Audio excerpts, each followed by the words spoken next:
selamat datang di Global Eye. Saya Natasha Kircek dan hari ini kita akan melihat berita yang paling hangat yang terjadi di seluruh dunia. Jadi, mari kita lihat apa saja yang akan kita bahas malam ini.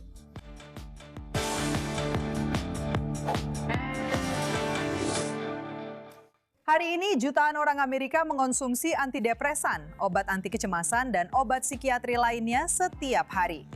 Tapi, apakah obat psikiatri terlalu sering diresepkan atau justru dicap buruk secara tidak adil? Hal itulah yang akan kita perdebatkan. Dan apa yang awalnya merupakan pelayaran impian melalui perairan terpencil, kini telah berubah menjadi kekhawatiran kesehatan internasional yang semakin meningkat. Hantavirus menimbulkan pertanyaan serius tentang apakah Amerika Serikat siap menghadapi wabah berikutnya. Selain itu, rilis besar-besaran berkas UFO dari Pentagon kembali memicu salah satu pertanyaan tertua yang pernah ada. Apakah kita benar-benar sendirian?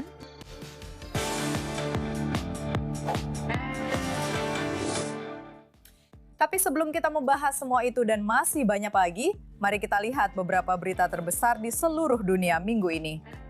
Nah, untuk pertama kalinya dalam beberapa tahun, Presiden Rusia Vladimir Putin mengatakan bahwa dia berpikir perang Rusia dengan Ukraina akan segera berakhir. Dia menyampaikan komentar tersebut kepada para wartawan setelah parade militer yang tercatat sebagai salah satu yang paling kecil dan singkat di Moskow yang menandai kemenangan Soviet dalam Perang Dunia II. Mereka berjanji akan membantu. Barat berjanji memberikan bantuan dan kemudian mulai memicu konfrontasi dengan Rusia yang terus berlanjut hingga hari ini. Saya pikir masalah ini akan segera berakhir, tetapi ini adalah masalah yang serius. Nah, meskipun ada komentar yang baru saja Anda dengar, pertempuran masih terus berlangsung. Ukraina telah melaporkan serangan drone Rusia dan hampir 150 bentrokan terpisah hanya dalam 24 jam terakhir. Meskipun ada gencatan senjata yang ditengahi air serika antara Kiev dan Moskow yang dijadwalkan berakhir pada 11 Mei. Dan tim penyelamat Indonesia kini telah menemukan jenazah 2 pendaki asal Singapura yang tewas setelah Gunung Tukono meletus di Pulau Hanah, Indonesia, mengakhiri operasi pencarian besar-besaran selama 3 hari. Dalam kondisi yang sangat berbahaya. Pihak berwenang menyatakan para korban terkubur di bawah material vulkanik tebal di dekat bibir kawah dan ditemukan saling berpelukan. Total 3 orang tewas dalam letusan gunung berapi ini, sementara 17 lainnya berhasil selamat. Sekarang gunung berapi tersebut masih aktif dan pertanyaan pun bermunculan tentang bagaimana para pendaki bisa diizinkan mendekati gunung itu sejak awal. Karena pejabat mengatakan jalur pendakian sebenarnya sudah ditutup selama berminggu-minggu sebelum letusan ini terjadi. Keberangkatan larut malam dari Bandara Internasional Denver berubah menjadi situasi yang menakutkan dan mematikan setelah seseorang berhasil menerobos keamanan bandara dan berlari ke landasan pacu yang aktif tepat saat sebuah pesawat penumpang yang penuh sedang lepas landas. Pihak berwenang mengatakan penerbangan Frontier Airlines sedang melaju untuk lepas landas menuju Los Angeles ketika pesawat tersebut menabrak orang tersebut hanya beberapa menit setelah mereka melintasi pagar pembatas. Pilot segera membatalkan lepas landas, namun beberapa saat kemudian penumpang melaporkan adanya asap di dalam kabin dan kebakaran singkat pada mesin. Itu terjadi tepat saat kami mulai benar-benar lepas landas, seperti mendorong pesawat. Ya, kami mendorong pesawat tepat saat kami berada di mesin menuju akhir landasan. Aku tidak tahu harus berkata apa tentang itu. Tapi kemudian tiba-tiba terdengar seperti tabrakan. Rasanya seperti, kau tahu, mengalami tabrakan besar. Setidaknya selusin orang telah dirawat karena luka ringan dan orang yang berada di landasan tewas. Penyelidik federal sekarang sedang bekerja untuk menentukan secara pasti bagaimana pelanggaran itu terjadi dan bagaimana seseorang bisa sedekat itu dengan pesawat yang sedang bergerak di salah satu bandara tersibuk di Amerika Serikat. Dan sekarang resmi, Peter Magyar telah dilantik sebagai Perdana Menteri baru Hongaria setelah mengalahkan petahana lama Viktor Orban. Tapi tidak ada yang peduli, dan itu karena semua orang fokus pada pria ini, Menteri Kesehatan Hongaria yang baru, yang kebetulan juga seorang penari luar biasa. Tergantung apa yang membuatmu bersemangat. Dan juga berhasil mendominasi upacara pelantikan Fagera dengan gerakan-gerakan luar biasa ini. Sekarang, Zsolt Hegedus, yang sering disebut sebagai politisi penari Hongaria, tampil di tangga parlemen setelah upacara pengambilan sumpah. Dan dia membuat kerumunan sangat bersemangat. Bahkan rekan-rekan partainya, lihat saja mereka, tidak bisa menahan diri untuk ikut menari. Sepertinya dia bukan satu-satunya yang punya kemampuan menari, kalau itu memang bisa disebut menari. Dan sekarang teman-teman, kita telah mencapai puncaknya.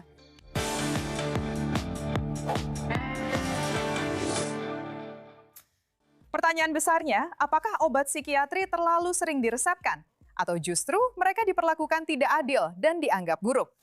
Nah, malam ini bersama kami di panel untuk mendebatkan pertanyaan ini ada 3 tamu. Dr. Joseph, Dr. Raj Persau, dan Owen Alterman. Tapi sebelum kita masuk ke debat itu, mari kita lihat latar belakangnya dan mengapa hal ini menjadi topik yang begitu hangat.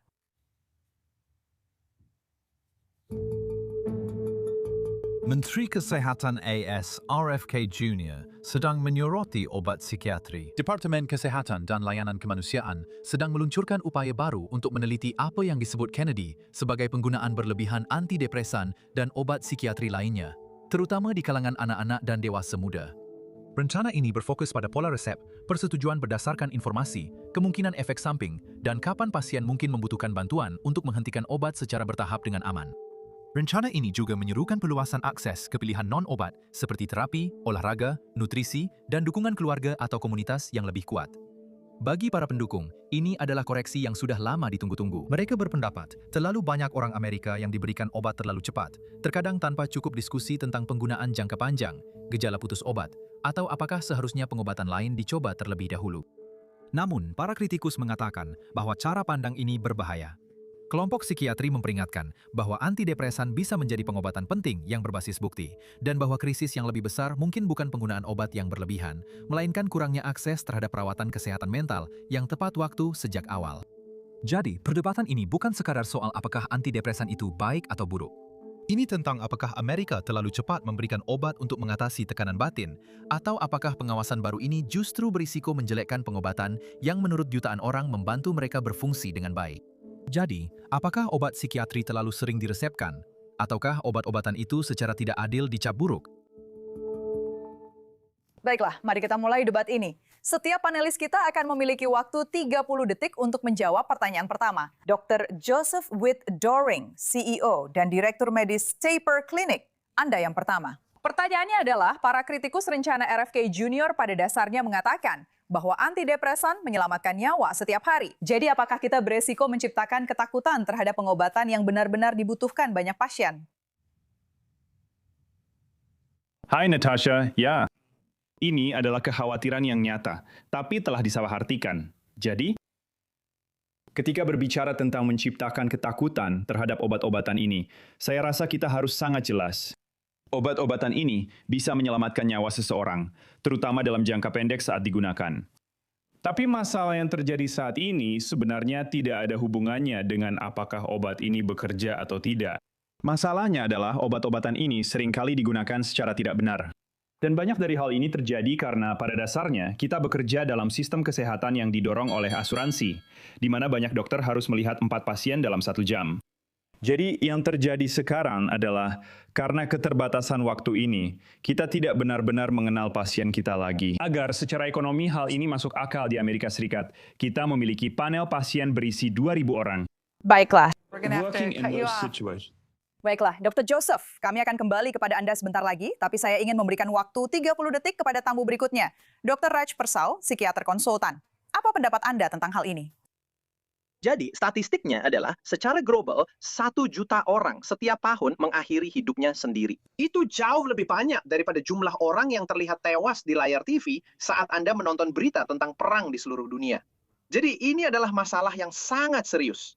Dan antidepresan jelas menyelamatkan nyawa bagi banyak dari orang-orang tersebut.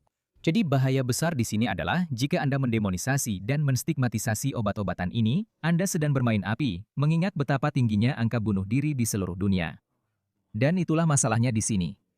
Apa alternatifnya? Pemerintahan ini sedang mendemonisasi obat-obatan ini, tetapi tidak memberikan alternatif yang koheren yang bisa dijadikan pilihan oleh para pasien. Baiklah, terakhir tapi tidak kalah penting, koresponden senior kami, Owen Alterman. Anda punya 30 detik, apa pendapat Anda? Dengar, Natasha, Robert Kennedy telah membuat beberapa pernyataan yang tidak berdasar. Tapi saya harus katakan, ketika Anda membaca bahwa 1 dari 6 orang Amerika mengonsumsi antidepresan, saya rasa bagi banyak orang, termasuk kami yang sekarang berada di luar Amerika Serikat, itu tidak terlalu masuk akal secara intuitif. Dan bukan untuk pertama kalinya, saya rasa Robert Kennedy, setidaknya dalam isu ini, mengatakan sesuatu yang menurut saya akan membuat orang terkejut dan menarik perhatian. Dan seperti yang kita dengar dari para tamu kita, alasannya mungkin ada alasan bagi para dokter untuk meresepkan yang melampaui isu itu sendiri dan yang perlu ditangani. Serta juga pertanyaan tentang bagaimana berhenti dari obat-obatan tersebut. Dan terakhir, jika saya punya beberapa, saya akan lanjut ke berikutnya. Owen, kamu akan melanjutkannya berikutnya. Baiklah. Kamu tahu, pertanyaan berikutnya yang ingin saya tanyakan adalah, apakah kamu percaya bahwa sistem perawatan kesehatan mental sekarang terlalu cepat memberikan obat untuk mengatasi tekanan emosional? Dan saya ingin kembali kepada Anda, Dr. Joseph, untuk mendengar pendapat Anda tentang hal ini. Ya, Natasha, benar sekali. Seperti yang saya sebutkan sebelumnya, banyak dari hal ini berkaitan dengan masalah sistemik pada sistem yang berbasis asuransi. Jadi ketika Anda harus merawat 2.000 pasien, karena itulah yang harus Anda lakukan untuk memenuhi kebutuhan, Anda pada dasarnya harus menyelesaikan perawatan dengan cepat, agar bisa menangani antrean pasien di ruang tunggu. Dan dalam situasi seperti itu, Anda pada dasarnya memilih obat-obatan. Karena itu adalah hal tercepat yang bisa dilakukan. Anda tidak bisa fokus pada pola makan, gaya hidup, hubungan, tujuan, dan makna hidup, serta semua hal lain yang penting untuk membantu orang dengan depresi.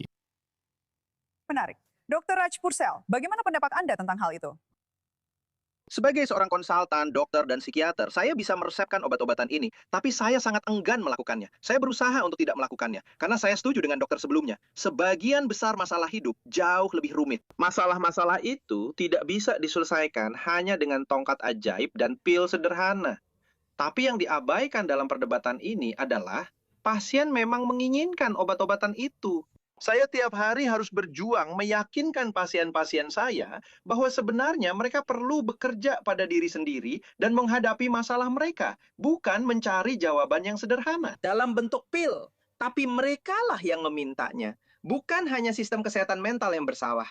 Para pasien sebenarnya menginginkan solusi cepat seperti ini. Padahal, kenyataannya banyak hal dalam hidup itu lebih sulit dan mereka menghindari kerja keras yang diperlukan untuk mencapai perubahan pribadi. Jadi, jangan hanya menyalahkan sistem kesehatan mental. Memang ada sisi di mana sistem itu juga turut bersalah. Tapi juga pikirkan baik-baik bahwa para pasien memberi tekanan pada dokter untuk meresepkan obat-obatan ini. Dan itu adalah masalah yang diabaikan oleh pemerintahan Amerika Serikat saat ini. Sebenarnya, itu adalah sesuatu yang diinginkan oleh para pasien. Kita perlu membuat para pasien tidak menganggap pil sebagai solusi untuk masalah hidup. Mengapa hal itu terjadi? Mengapa hal itu perlu dicegah jika kita tahu bahwa misalnya obat-obatan seperti SSRI bisa sangat efektif membantu orang menghadapi depresi? Bahkan ketika obat itu efektif, tidak ada masalah, pasien yang bisa diselesaikan hanya dengan minum pil. Dalam psikiatri, selalu ada paket perawatan, ada usaha yang harus kamu lakukan pada dirimu sendiri. Sebuah pil mungkin membantu menghasilkan perubahan emosional yang membantumu berupaya memperbaiki diri. Tapi selalu jauh lebih rumit daripada sekadar jawabannya ada pada sebuah pil. Orang-orang perlu menyelesaikan masalah dalam hidup mereka yang menyebabkan tekanan emosional ini.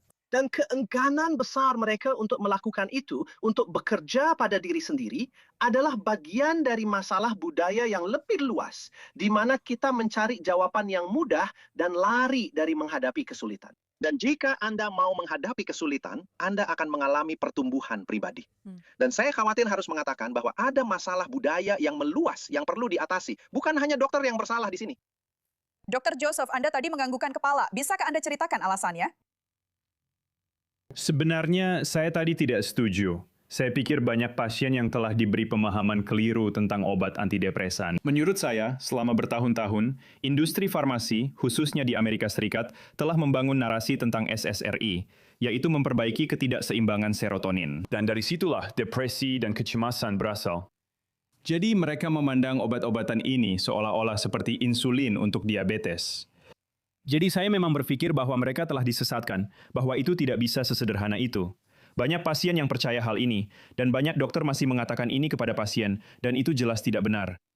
Dan karena saya merasa secara intuitif, banyak orang di seluruh dunia ingin mencari akar permasalahannya. Mereka ingin memahaminya. Mereka tidak ingin menutup-nutupi masalah atau menutupinya dengan obat-obatan. Dan jika mereka memiliki kesempatan itu di Amerika Serikat, itulah yang benar-benar ingin dilakukan oleh Bobby Kennedy. Dia ingin meningkatkan terapi, perubahan pola makan, semua hal tambahan ini. Saya rasa mereka akan memilih itu.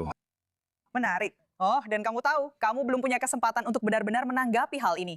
Aku tertarik mendengar pendapatmu tentang ini dan seberapa besar perdebatan ini sebenarnya bersifat medis atau mungkin ideologis. Karena kita jelas melihat hal ini terjadi dalam perdebatan yang jauh lebih besar tentang membuat Amerika sehat kembali, membuat manusia secara keseluruhan sehat kembali, dan semacam skeptisisme terhadap obat-obatan konvensional. Benar, Natasha, skeptisisme adalah kata kunci. Kita akan sampai ke sana sebentar lagi. Tapi, sedikit saja tentang isu itu sendiri. Kamu tahu, tamu kita tadi sempat menyinggung soal pencegahan bunuh diri. Jelas, kita semua setuju dengan itu. Tapi setidaknya, satu asosiasi profesional, Natasha, di Amerika Serikat membicarakan penggunaan pil-pil ini dalam konteks bunuh diri dan pencegahan bunuh diri untuk depresi akut dan menggunakannya secara bijaksana. Dan saya rasa patut kita tanyakan pada diri sendiri.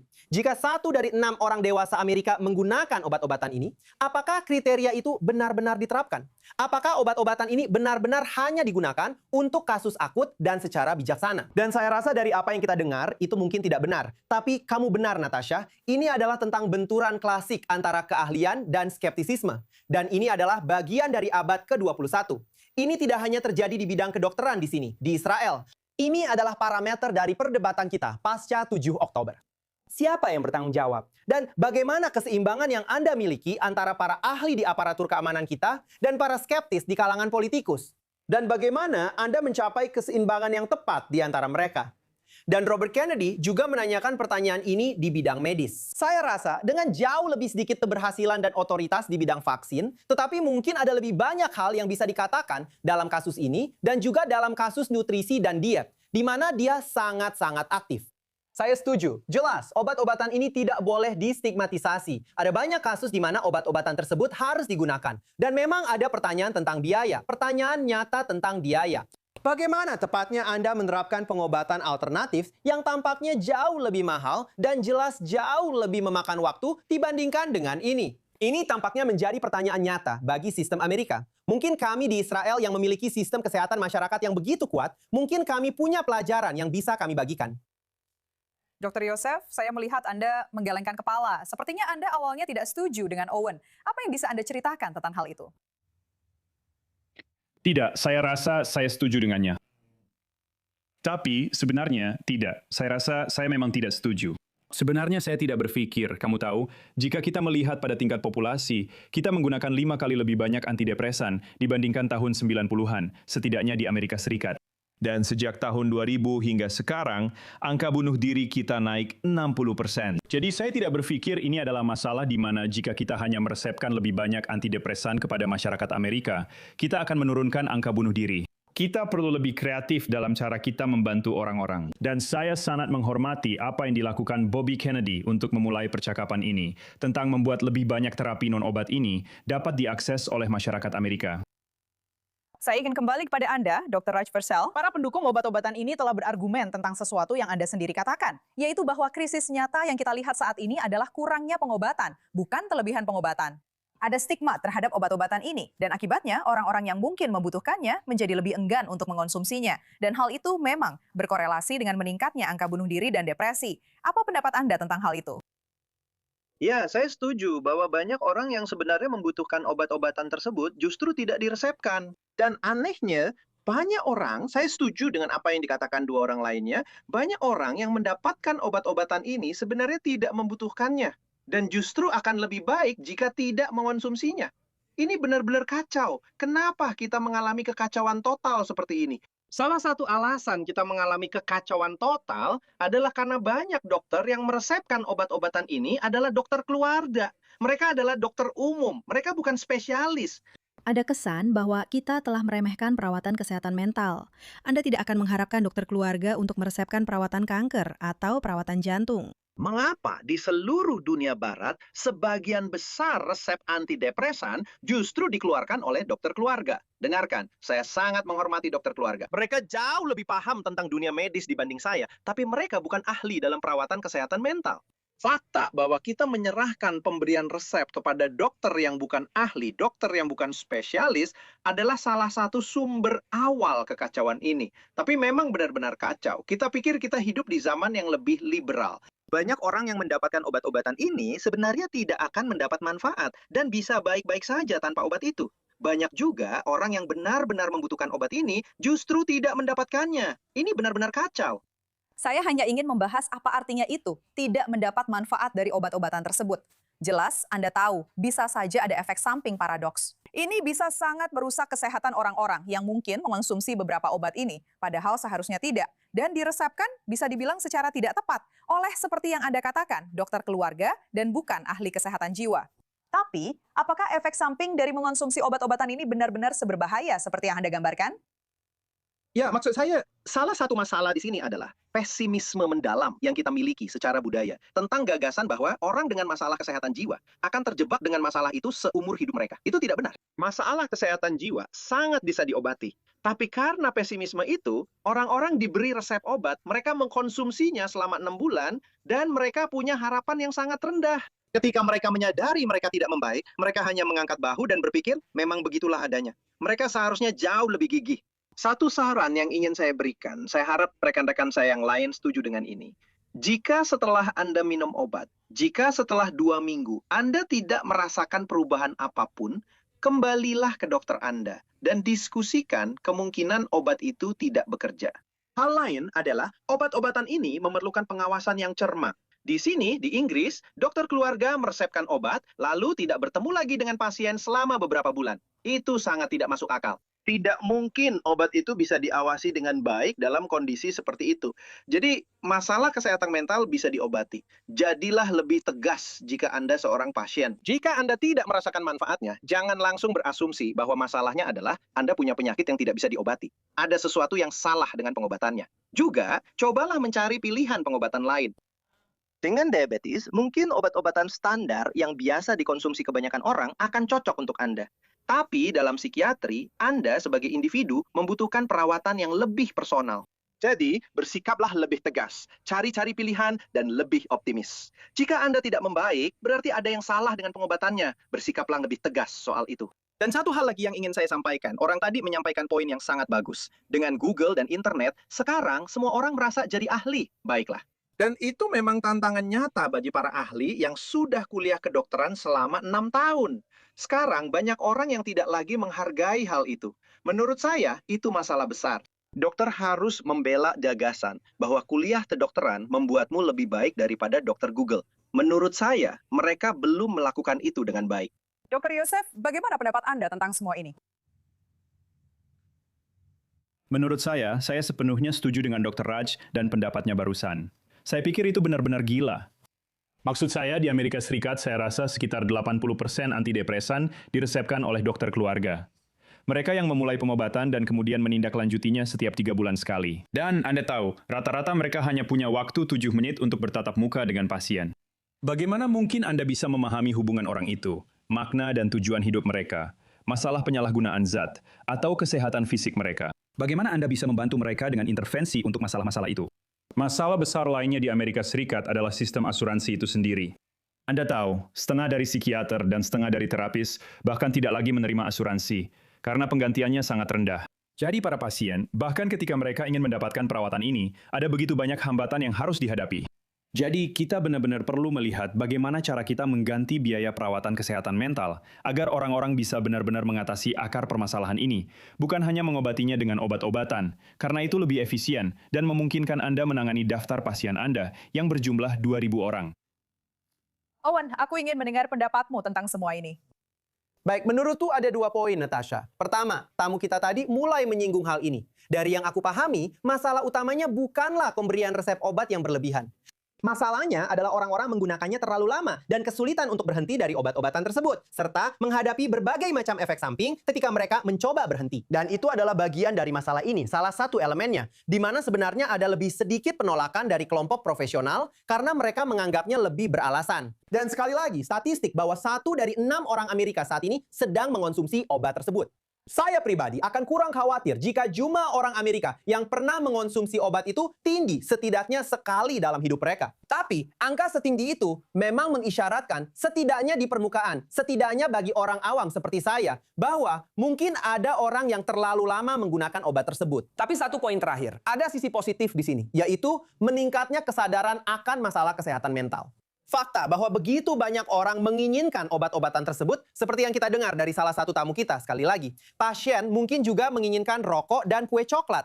Tapi itu tidak berarti mereka harus mendapatkannya. Bukan berarti saya membandingkan obat-obatan ini dengan rokok atau kue coklat. Tapi fakta bahwa pasien menginginkannya, fakta bahwa masyarakat luas sangat peduli dengan isu kesehatan mental, itu adalah sebuah kemajuan. Itu adalah kemajuan lintas generasi. Itu adalah sebuah kemenangan. Pertanyaannya adalah, apa yang harus dilakukan? Bagaimana menerapkan dan bagaimana memanfaatkan hal itu?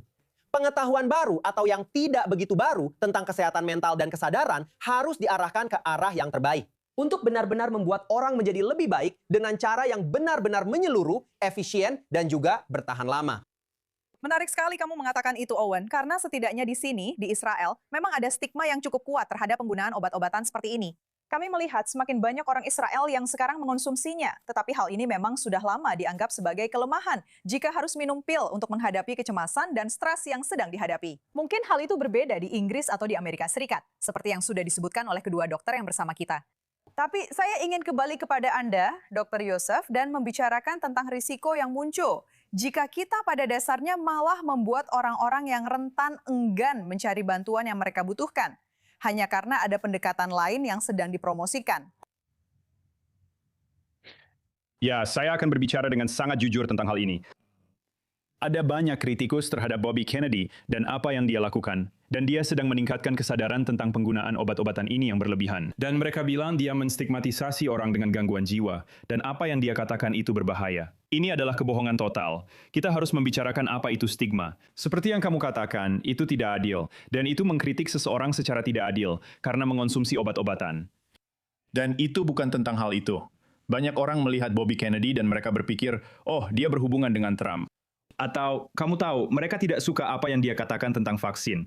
Dan mereka menganggap bahwa penolakannya terhadap antidepresan itu bersifat ideologis. Kamu tahu, dia seorang Katolik.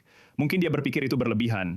Mungkin dia berpikir itu secara moral salah. Mungkin dia bersikap stois dan berpikir orang-orang hanya perlu berusaha sendiri. Itu bukan tentang hal itu. Tidak seharusnya ada rasa malu untuk mengonsumsi obat-obatan. Dan dia tidak pernah mengatakan hal seperti itu. Ini tentang memastikan orang bisa memberi persetujuan berdasarkan informasi mengenai apa sebenarnya yang dilakukan obat-obatan ini. Kamu tahu berapa lama obat ini diteliti, kenyataan bahwa obat ini bisa sulit untuk dihentikan, kenyataan bahwa ada efek sampingnya. Dan ya, tentu saja, pasti ada manfaatnya. Tapi ini semua soal persetujuan berdasarkan informasi. Baiklah, Dr. Raj Parsel, Anda punya 30 detik untuk komentar terakhir Anda tentang ini sebelum kita masuk ke jeda iklan. Ya, saya setuju bahwa meskipun saya tidak menerima banyak dari apa yang dikatakan Robert Kennedy tentang masalah vaksin, saya pikir dia mengajukan pertanyaan yang sangat bagus, pertanyaan yang penting. Apa yang sebenarnya terjadi sehingga begitu banyak orang Amerika menggunakan obat-obatan ini begitu lama? Tapi inilah masalahnya. Di Inggris, sekitar 20 tahun yang lalu, orang-orang menyadari masalah itu dan melatih banyak terapis dengan sangat cepat sebagai alternatifnya. Saya khawatir harus memberitahu Anda sesuatu. Banyak dari terapis yang dilatih dengan sangat cepat itu ternyata tidak terlalu baik sama sekali.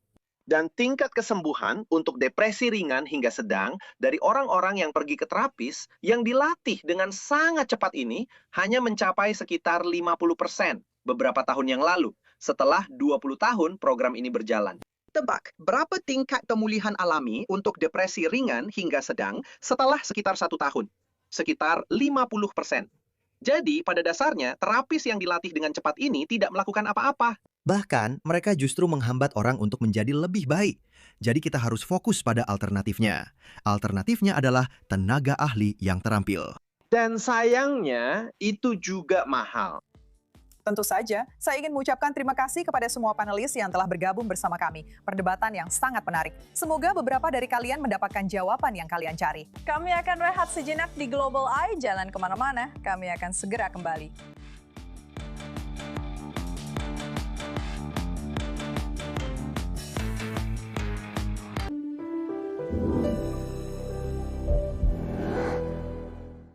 It's just something that you're gonna have to feel for yourself. Rasakan solusi nyata untuk nyeri dan kekakuan Anda. Hubungi sekarang.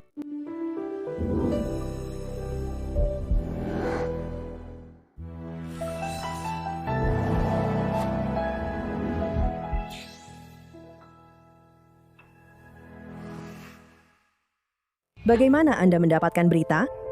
Bagaimana Anda tahu sumber mana yang bisa dipercaya? Dan untuk mendapatkan gambaran yang jelas tentang keseluruhan cerita, Anda membutuhkan uraian atas rangkaian peristiwa yang terus berlangsung. Berita utama, analis, ahli, dan jurnalis terbaik menghadirkan suara-suara nyata langsung dari lapangan untuk Anda. Kami mengupas semuanya di Tore and Down. Dapatkan fakta, tetap terinformasi, dan jadilah suara yang bijak untuk Timur Tengah.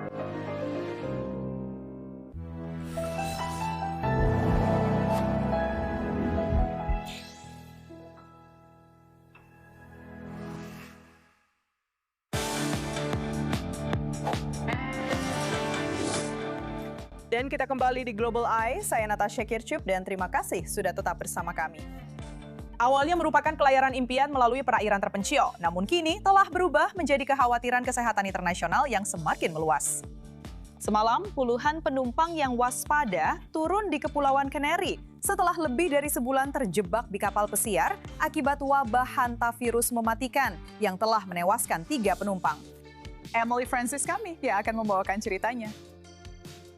Apa yang seharusnya menjadi perjalanan menyenangkan selama sebulan melalui beberapa tempat paling indah di dunia berubah menjadi mimpi buruk nyata di laut bagi lebih dari 100 orang. Dan apa yang terjadi saat ini sangat nyata bagi kami semua di sini. Kami bukan sekadar sebuah cerita. Kami bukan sekadar berita utama. Kami adalah manusia. Manusia dengan keluarga, dengan blog, dengan orang-orang yang menunggu kita di rumah. Para penyintas yang lelah dari wabah virus hanta di atas kapal MV Hondias yang berlayar dari Argentina pada 1 April turun dari kapal yang terinfeksi itu semalam di Kepulauan Canary. Penumpang tersebut masih tanpa gejala. Seluruh kelompok penumpang tetap tanpa gejala. Kami memiliki tenaga medis di pelabuhan dan pesawat untuk mengangkut para penyintas. Warga negara Spanyol turun lebih dulu, diikuti oleh kru dan penumpang dari negara Eropa lainnya, serta warga Amerika.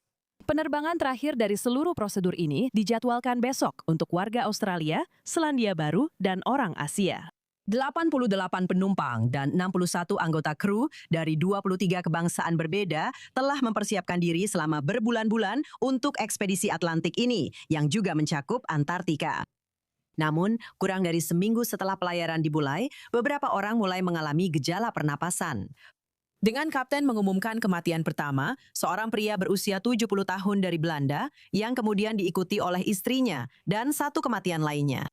Otoritas medis mengatakan total 8 orang terjangkit virus mematikan tersebut. Organisasi Kesehatan Dunia sedang berusaha mencari tahu penyebab wabah ini karena infeksi pada manusia dari virus ini terutama terjadi melalui menghirup kotoran dan urin dari hewan pengerat yang terinfeksi. Sekarang setelah para penumpang yang trauma akhirnya tiba di daratan, mereka masih belum sepenuhnya aman. Pemerintah Spanyol mewajibkan warganya untuk tetap menjalani karantina sampai mereka dinyatakan benar-benar sehat. Ke-17 warga Amerika akan dievaluasi oleh CDC saat mereka kembali dan harus menjalani isolasi yang diawasi selama lebih dari sebulan, baik di rumah maupun di fasilitas yang aman. Baik, bersama kita sekarang adalah Dr. William Schaffner, Profesor Kedokteran di Divisi Penyakit Menular di Universitas Vanderbilt. Dr. Schaffner, pejabat kesehatan terus menekankan bahwa risiko terhadap masyarakat secara keseluruhan tetap rendah terkait dengan hantavirus. Tapi sebenarnya apa itu hantavirus dan seberapa besar kekhawatiran yang seharusnya dirasakan masyarakat Amerika saat ini?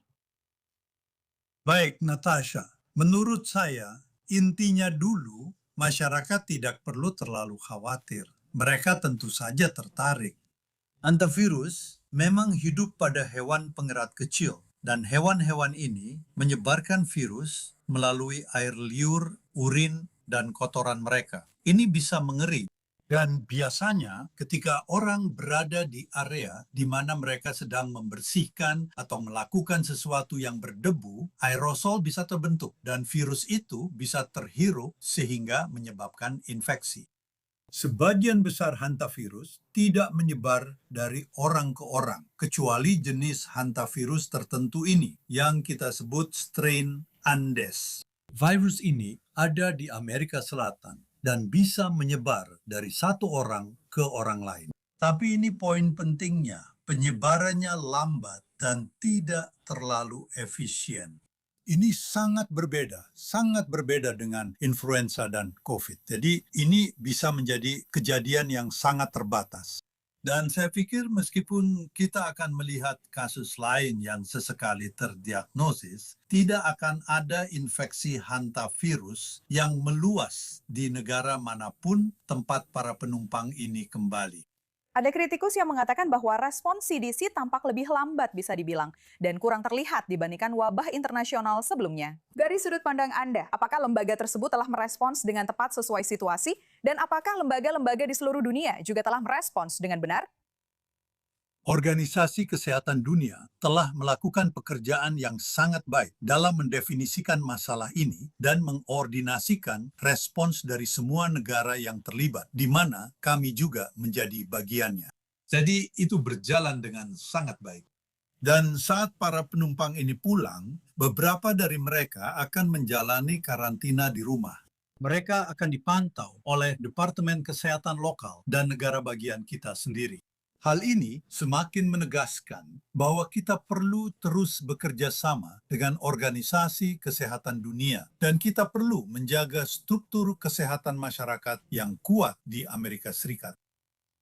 Kita sudah mulai melihat penyebaran informasi yang salah secara online tentang pengobatan yang katanya bisa untuk hantavirus. Seberapa penting komunikasi publik yang jelas selama wabah seperti ini, terutama setelah masalah kepercayaan yang kita lihat muncul selama wabah COVID? Ya, Anda telah menunjukkan sesuatu yang sangat penting. Intervensi kesehatan masyarakat yang paling penting ketika menghadapi wabah apapun adalah komunikasi yang jelas, berkelanjutan, dan berbasis sains. Dan saya rasa kita semua berusaha membantu para jurnalis untuk menyebarkan informasi yang baik kepada masyarakat agar mereka tidak panik. Tentu saja ini menjadi perhatian. Pihak kesehatan masyarakat turut terlibat, tetapi kami berpikir bahwa ini akan menjadi fenomena yang dapat dikendalikan. Seperti yang Anda lihat, hanya sejumlah kecil orang di kapal pesiar yang sangat besar ini sejauh ini yang telah didiagnosis. Baiklah, saya ingin mengucapkan terima kasih banyak karena telah bergabung bersama kami, Dr. Schaffner. Sangat menarik mendengar pendapat Anda tentang hal ini. Sekarang kita akan beralih ke berita berikutnya. Singapura mengambil pendekatan yang lebih tegas terhadap perundungan di sekolah. Dan hal ini memicu perdebatan besar tentang disiplin, hukuman, dan hak-hak anak. Di bawah pedoman baru, anak laki-laki semuda usia 9 tahun kini dapat dicambuk di sekolah untuk pelanggaran perundungan serius, termasuk perundungan siber, jika hukuman lain tidak berhasil. Sekarang ini adalah hukuman yang memperbolehkan hingga 3 kali cambukan, tetapi hanya untuk anak laki-laki, karena hukum Singapura melarang pencambukan terhadap anak perempuan dan perempuan. Pejabat mengatakan bahwa hukuman ini hanya akan digunakan sebagai upaya terakhir di bawah pengawasan ketat setelah beberapa kasus perundungan yang menjadi sorotan mengejutkan negara tersebut. Namun, kelompok hak anak di Organisasi Kesehatan Dunia berpendapat bahwa hukuman fisik dapat menyebabkan kerusakan psikologis jangka panjang dan bahkan dapat meningkatkan agresi seiring waktu. Jadi kebijakan ini menimbulkan pertanyaan yang lebih besar. Di mana batas antara disiplin dan kekerasan? Dan mengapa Singapura masih mempertahankan hukuman cambuk pada tahun 2026? Baiklah, bersama kita sekarang adalah Dr. Camilla Forkosh-Levan. Beliau adalah seorang psikolog dan konsultan bisnis. Bagaimana hukuman fisik memengaruhi cara anak-anak kecil memahami disiplin dan konsekuensi? Apakah itu efektif? Sebenarnya itu tidak efektif. Malah sangat-sangat efektif dalam meningkatkan perundungan dan membawa kekerasan itu serta memperkuatnya hingga dewasa, termasuk dalam struktur keluarga mereka sendiri dan anak-anak mereka, dan seterusnya. Jadi sebenarnya itu sangat-sangat merugikan. Dan kita tahu ini ada banyak penelitian saat ini bukan rahasia lagi. Apa yang dipahami seorang anak secara psikologis ketika hukuman datang dari otoritas sekolah? Jadi pertama-tama jelas sekali ada ketidakpercayaan yang sangat-sangat tinggi. Dan kita harus memahami bahwa pada dasarnya anak-anak dalam arti tertentu sejak awal sudah seperti di penjara, ya. Maksudnya mereka tidak bisa pindah ke negara lain atau keluar dari rumah yang mungkin saja penuh kekerasan. Dan seringkali satu-satunya pelarian yang mereka miliki adalah sistem sekolah, di mana mereka bisa bersantai, bersenang-senang, dan menikmati kebersamaan dengan anak-anak lain. Jadi sekarang jika kita juga menerapkan hukuman fisik di dalam sistem sekolah, pertama-tama sudah ada ketidakpercayaan terhadap otoritas dan apa yang terjadi di sana. Dan sekarang mereka tidak punya ruang aman lagi. Itu juga membuat dampaknya meluas ke ruang-ruang publik secara umum. Seperti yang kita tahu, alasan utama yang kita lihat pemerintah Singapura pada dasarnya mengatakan bahwa mereka merasa ini adalah langkah yang diperlukan, adalah karena ada beberapa kasus perundungan yang sangat parah, di mana mereka merasa bentuk hukuman lain, seperti hukuman verbal, tidak cukup untuk menghentikan kasus perundungan berat tersebut. Bagaimana pendapat Anda tentang hal itu? Apakah mungkin ada batas tertentu situasi di mana respons fisik sebenarnya menjadi satu-satunya cara untuk memulai perubahan perilaku pada anak yang melakukan perundungan? Saya rasa itu pertanyaan yang sangat bagus, karena banyak orang memang berpikir seperti itu. Seperti, oke, kita bisa mengendalikan ini, lalu mari kita pukul mereka. Ya, tentu saja, bagus sekali. Itu kembali melanjutkan cerita bahwa mereka sering merasa seperti sedang dipenjara, karena mereka merasa terjebak ya, hanya karena menjadi seorang anak. Saya rasa sangat penting bagi orang dewasa untuk memiliki tanggung jawab dan tidak hanya bereaksi secara spontan, tetapi benar-benar mundur sejenak, terutama di lingkungan pendidikan dan dalam sistem pendidikan, serta memahami, sekali lagi, penelitian sudah ada banyak sekali bukan? Masalah perundungan biasanya yang mendasari seringkali adalah kekerasan dalam keluarga, rasa tidak aman, dan upaya untuk mendapatkan kembali kekuasaan. Seringkali anak itu sendiri juga menjadi korban perundungan. Ya, seringkali ada tekanan sosial yang sangat-sangat tinggi. Jadi daripada langsung memukuli anak itu juga, cobalah mundur selangkah sebagai orang dewasa. Cari tahu apa masalahnya, apa persoalannya. Terutama jika ini sangat merajalela, terutama jika ini masalah besar. Pasti ada masalah yang lebih besar lagi. Mundurlah selangkah. Gunakan akal sehat bisa dibilang. Gunakan sistem. Selesaikan masalahnya, masalah yang sebenarnya. Tentu saja ada perubahan ketika kamu melihat video-video di internet. Misalnya membicarakan tentang pola asuh anak. Dari metode gentle parenting yang menjadi metode yang lebih bisa dibilang populer dalam menghadapi anak-anak. Bergeser dari, kamu tahu sebelumnya, metode seperti ini yang pada dasarnya menghukum anak dengan cara fisik. Tapi sekarang ada pergeseran seperti yang kita lihat di Singapura yang kembali ke, kamu tahu, jenis hukuman fisik seperti ini. Apa pendapatmu tentang hal ini? Dan apakah ini mungkin menunjukkan masalah yang jauh lebih besar dan bagaimana sekolah serta orang tua sekarang mendisiplinkan anak-anak mereka? Ya, tentu saja. Saya pikir karena dulu ada hukuman fisik dan kita menyadari bahwa itu adalah masalah, lalu bergeser ke pola asuh laissez-faire, di mana kita terlalu santai dan tidak pernah menegur apapun. Tapi itu juga menjadi masalah karena sekarang anak-anak juga merasa diabaikan dan tidak ada yang peduli pada mereka. Jadi harus ada jalan tengah di mana ada batasan-batasan. Dan kita juga tahu tentang pola asuh yang sehat kan, di mana batasan-batasan itu memang ada tapi fleksibel. Maksudnya batasannya jelas tapi tetap bisa menyesuaikan. Itu bukan berarti kamu memukul anak-anak dan juga bukan berarti kamu menjauh dan tidak pernah terlibat. Itu berarti kamu sangat terlibat. Kamu berbicara dengan mereka, mendiskusikan segala hal, mencari solusi bersama. Jika ada konsekuensi dari suatu perilaku, itu adalah konsekuensi yang sehat, bukan sesuatu yang berlebihan atau bahkan sampai menyiksa atau merusak anak. Jadi menurutku secara umum bagiku itu seperti momen pribadi, ya ampun kita harus sebagai contoh sederhana belajar dan punya sertifikat untuk memotong rambut atau merawat kuku atau hal-hal seperti itu. Tapi kamu bisa begitu saja membawa pulang seorang manusia seutuhnya. Menurutku itu sangat merugikan. Kita perlu mendapatkan pendidikan tentang topik ini sejak taman kanak-kanak, tentang bagaimana berperilaku satu sama lain, bagaimana menenangkan diri, bagaimana berbicara satu sama lain, dan melakukannya sesuai usia sampai orang lulus SMA. Mereka sudah tahu bagaimana membangun hubungan yang sehat, baik dan buruknya, bagaimana membesarkan anak dan semacamnya. Dan kemudian ketika seorang anak lahir, saya tahu ada beberapa negara yang melakukan ini, di mana seseorang akan datang ke rumah dan membantu mereka di awal. Dan mungkin ada konseling gratis karena tidak semua orang mampu membayarnya dan masih ada stigma terhadap hal itu. Lakukan pendidikan pengasuhan, lakukan pendidikan komunikasi, lakukan hal ini sebagai masyarakat, dan kita tidak akan memiliki masalah-masalah ini atau setidaknya jumlahnya akan jauh lebih sedikit. Ini benar-benar sepadan bahkan secara finansial. Jika tidak ada alasan lain, masyarakat akan termotivasi untuk melakukannya. Baiklah ya. Sangat sedih. Dr. Kamila Frokoshlavan, terima kasih banyak atas penjelasannya. Sekarang kita akan beralih ke berita berikutnya.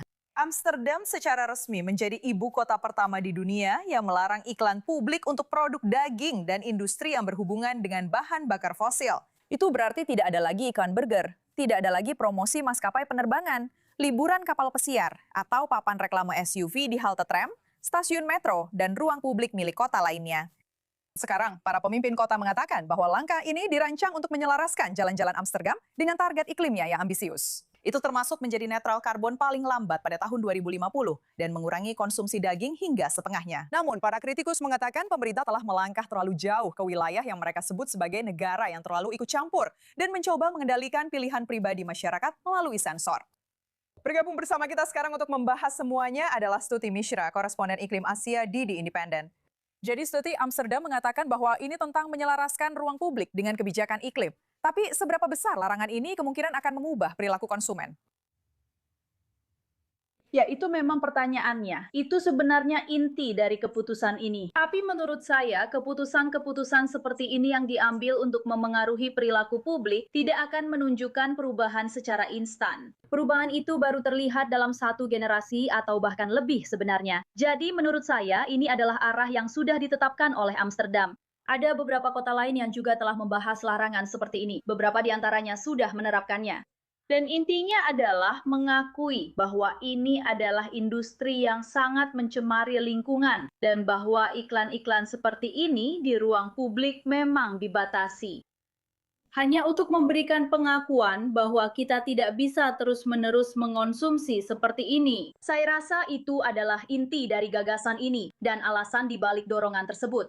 Dan bahkan jika itu tidak mengubah apa yang akan dipesan seseorang hari itu, atau apakah seseorang akan memesan liburan berikutnya atau tidak, saya rasa pengakuan ini saja sudah berperan besar dalam membantu orang memahami bahwa ini adalah industri yang mencemari dalam jangka panjang dan mungkin akan mengubah perilaku di kemudian hari. Seperti yang kita lihat pada contohnya iklan produk tembakau maupun iklan alkohol dilarang di beberapa tempat. Itu sebenarnya tidak benar-benar menghentikanmu untuk minum atau menyalakan rokok. Tapi yang dilakukan adalah membuatmu memahami bahwa keputusan-keputusan ini berdampak pada kesehatanmu. Dan menurutku ketika berbicara tentang perjalanan atau seberapa banyak daging yang bisa dikonsumsi seseorang dan keputusan apa yang kita ambil, serta bagaimana kita memandang bahan bakar fosil, inilah cara yang akan membentuk opini publik seiring waktu. Mungkin tidak langsung, tapi mungkin dalam satu generasi atau lebih. Ya, memang adil untuk mengatakan bahwa di tempat-tempat seperti Amerika Serikat misalnya, di mana kamu benar-benar sudah tidak lagi melihat iklan tembakau dimanapun. Tembakau adalah sesuatu yang sebagian besar sudah dijauhi. Kamu tidak lagi melihat orang-orang merokok di jalanan. Itu memang butuh waktu, tapi jelas merupakan contoh yang menarik. Apakah pembatasan seperti ini yang berkaitan dengan perlindungan iklim kemungkinan akan mendapat penolakan dari perusahaan-perusahaan yang dibatasi? Apa yang sudah kita dengar dari perusahaan-perusahaan tersebut sejauh ini? Ya, ada beberapa. Memang sudah ada penolakan, sudah ada kritik terhadap larangan ini. Tentu saja, seperti yang kamu sebutkan juga. Beberapa organisasi telah berkumpul dan menulis surat kepada pemerintah meminta mereka untuk mempertimbangkan kembali keputusan tersebut. Kami juga telah melihat beberapa larangan seperti ini digugat di masa lalu. Salah satu contohnya yang saya ingat adalah industri perjalanan dan pariwisata yang menggugat larangan serupa. Tapi menurut saya, ketika berbicara tentang legalitas hal-hal seperti ini, kita semua masih dalam tahap mencari tahu. Ada juga kasus-kasus yang berkaitan dengan kompensasi, di mana orang-orang yang kehilangan segalanya akibat bencana meminta kompensasi dari perusahaan bahan bakar fosil. Jadi itu juga merupakan sesuatu di mana presiden hukum sedang dibentuk. Ini adalah keputusan-keputusan baru oleh pemerintah dengan mempertimbangkan komitmen terhadap iklim. Dan kemudian kita melihat perubahan-perubahan seperti ini di mana pergeseran budaya sedang terjadi. Dan kemudian perusahaan-perusahaan, begitu juga orang-orang, sedang beradaptasi dengan perubahan itu. Begitu juga dengan pengadilan menurut saya. Pengadilan dan pengacara juga sedang mencari tahu di mana posisi larangan-larangan ini, bagaimana cara melihatnya, di mana sebenarnya larangan-larangan ini mulai sedikit demi sedikit mengganggu kebebasan pribadi. Dan pada titik mana kita sebenarnya hanya membuat keputusan bersama bahwa sesuatu itu berbahaya. Itu saja. Jadi menurut saya, semua ini sangat baru dan kita akan melihat bagaimana semuanya berkembang. Pasti ada kritik, tapi kita juga akan mengetahui bagaimana kritik itu diterima dan bagaimana reaksi masyarakat terhadapnya terutama. Baiklah, terima kasih banyak sudah bergabung bersama kami. Sangat menarik mendengar pendapat Anda. Sekarang kita akan beralih ke berita berikutnya. Sebuah pengungkapan besar-besaran dokumen UFO dari Pentagon kembali memicu salah satu pertanyaan tertua umat manusia. Apakah kita benar-benar sendirian? Pemerintahan Trump baru saja merilis puluhan video, laporan militer, wawancara FBI, dan bahkan transkrip lama NASA yang mendokumentasikan benda-benda misterius yang terlihat di mana-mana, mulai dari Suriah hingga langit di atas Kazakhstan. Sekarang, beberapa rekaman ini menunjukkan cahaya yang bergerak cepat dan berbelok tiba-tiba yang menurut pilot bertentangan dengan pola penerbangan normal. Sementara itu, kasus lain akhirnya bisa dijelaskan. Tapi Presiden Trump sekarang meminta masyarakat untuk menarik kesimpulannya sendiri saat spekulasi kembali meledak di dunia maya. Tapi ya, kalangan yang percaya bahwa ini bisa menjadi pengungkapan terbesar sejauh ini. Para ahli memperingatkan orang-orang untuk tidak langsung mengaitkannya dengan alien. Jadi sebenarnya apa yang sedang kita lihat di sini? Nah, pesulap terkenal Uri Geller punya beberapa teori. Saya sudah bilang bahwa Donald Trump akan merilis materi, tapi seberapa banyak materinya? Bergabung bersama kita sekarang adalah Uri Geller, pesulap terkenal dunia. Uri, Anda sudah menghabiskan puluhan tahun berbicara secara terbuka tentang kehidupan luar angkasa dan fenomena yang tak bisa dijelaskan. Ketika Anda melihat dokumen Pentagon yang baru dirilis ini, apa yang paling menarik perhatian Anda? Oke, Natasha, pertama-tama terima kasih sudah mengundang saya. Saya di sini di Java Lama, sangat dekat dengan studio Anda di museum saya. Lihat, Anda tadi bilang sesuatu seperti, apakah kita sendirian? Apakah kita tidak sendirian? Apakah kita sendirian? Lihat, kalau kita memang sendirian, betapa sia-sianya ruang di luar sana. Tentu saja, kita tidak sendirian. Dan Anda benar, saya sudah mempelajari ini selama puluhan tahun. Dan saya akan membuat semua penonton Anda tercenang malam ini. Saya akan membuat mereka takjub dengan cerita yang akan saya sampaikan. Tapi mari kita mundur sedikit. Saya pernah bertemu dengan orang-orang yang telah melihat UFO, diculik oleh UFO. Tapi saya punya satu foto yang harus saya tunjukkan kepada Anda. Ini dikirimkan kepada saya oleh Whitley Strieber. Jika Anda belum tahu namanya, dia adalah seorang penulis bestseller New York Times. Dia adalah pria yang kredibel. Anda harus mempercayai apa yang dia katakan. Dan dia mengirimkan saya sebuah foto. Saya memintanya, kirimkan saya foto alien. Saya ingin melihatnya, alien yang nyata. Nah, ini yang dia kirimkan kepada saya akan menaruhnya di tengah. Semoga Anda bisa melihatnya dengan jelas. Sekarang, ini sebelum ada AI. Kita sedang membicarakan tahun 40-an. Tahun 40-an, Natasha. Ini adalah foto yang diambil oleh seorang penjaga di semacam pabrik terbengkalai di Meksiko. Tapi sekarang, mari kita masuk ke cerita utamanya. Saya harus mengambil apa yang tadi saya lempar ke lantai, karena saya berpikir harus saya ceritakan atau tidak. Saya akan ceritakan. Biar saya ambil dulu.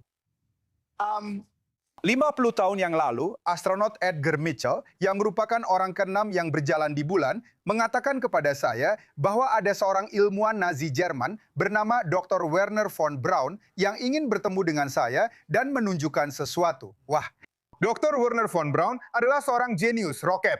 Setelah perang, Presiden Kennedy membawa Dr. Werner von Braun ke Amerika untuk menggunakan pikirannya, otaknya, dalam mempersiapkan pendaratan di bulan. Beberapa orang tidak percaya padaku. Aku pernah bertemu dengan Dr. Werner von Braun. Nah, ini ada fotonya. Ini Dr. Werner von Braun. Dia sedang menunjukkan kepadaku sebuah potongan UFO. Di sampingku berdiri seorang petugas CIA, seorang astronot Edgar Mitchell. Sekarang, aku membuatnya terkesan dengan membengkokkan sendok dan membaca pikiran. Lalu dia berkata padaku, "Uri, ikut aku ke tempat parkir." Kakak iparku punya kamera Minox, Jerman kecil, kamera mata-mata, yang sebenarnya diberikan kepadaku oleh CIA agar kupakai memata-matai orang untuk mereka. Dia mengambil foto ini. Werner von Braun memasukkanku ke dalam limuzinnya dan kami berkendara bersama ke pusat pangkalan NASA yang disebut Goddard Space Lab Center. Kami tiba di sebuah gedung beton yang sangat besar. Beberapa penjaga, dia membuka pintu dan kami turun ke bagian terdalam gedung itu. Hanya aku dan dia saja. Kami sampai di sebuah pintu kaca.